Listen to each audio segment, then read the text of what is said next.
Christine McGuinness felt physically sick after seeing Paddy with another woman. Christine McGuinness opens up about her life and family in her new book A Beautiful Nightmare, detailing what she went through when she saw pictures of husband Paddy with another woman in this exclusive extract.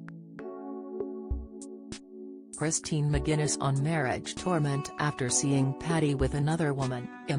Wire image by Christine McGuinness 20:30, 15th of November 2021. Updated 20:31, November 15, 2021. Comments: I knew from the beginning I was never going to leave him. Right from when I first saw the photos, I knew it wasn't the end.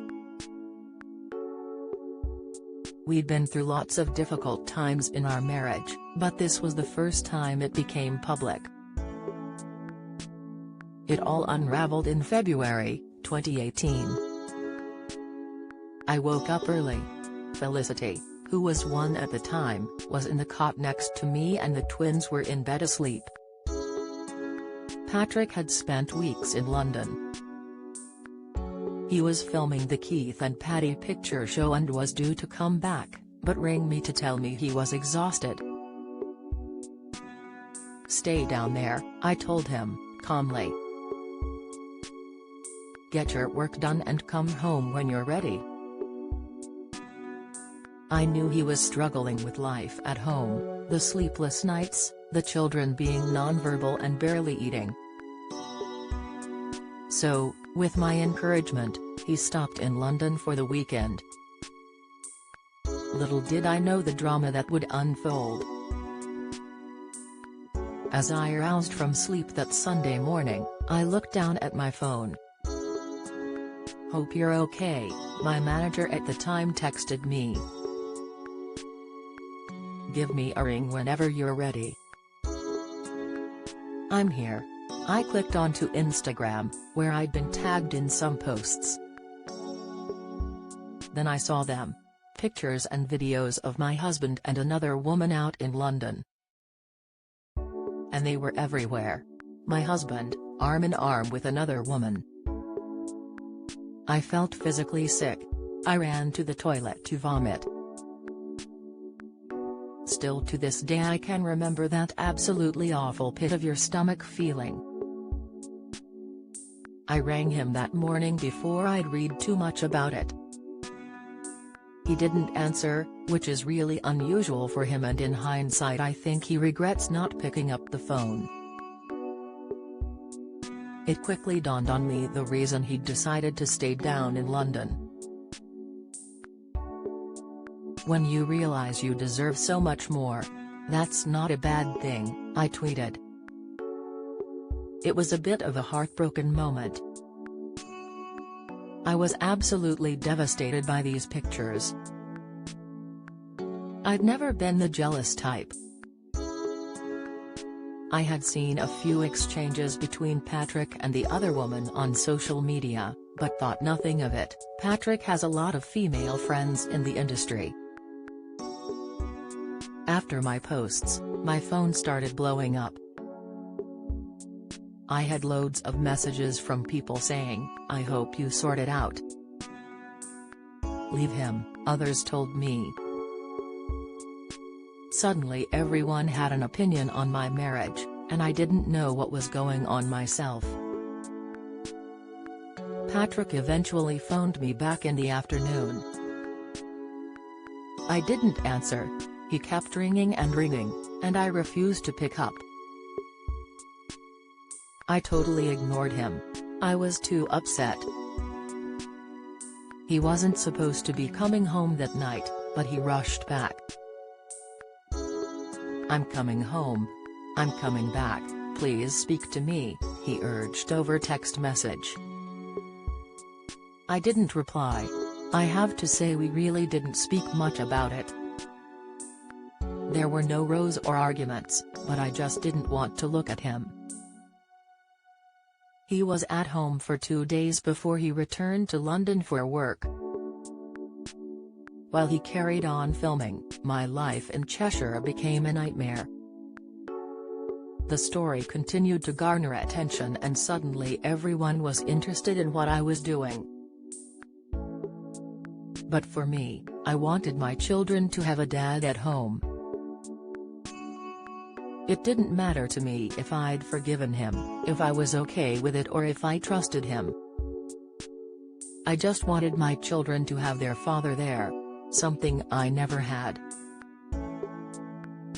For that to happen, I had to brush it under the carpet.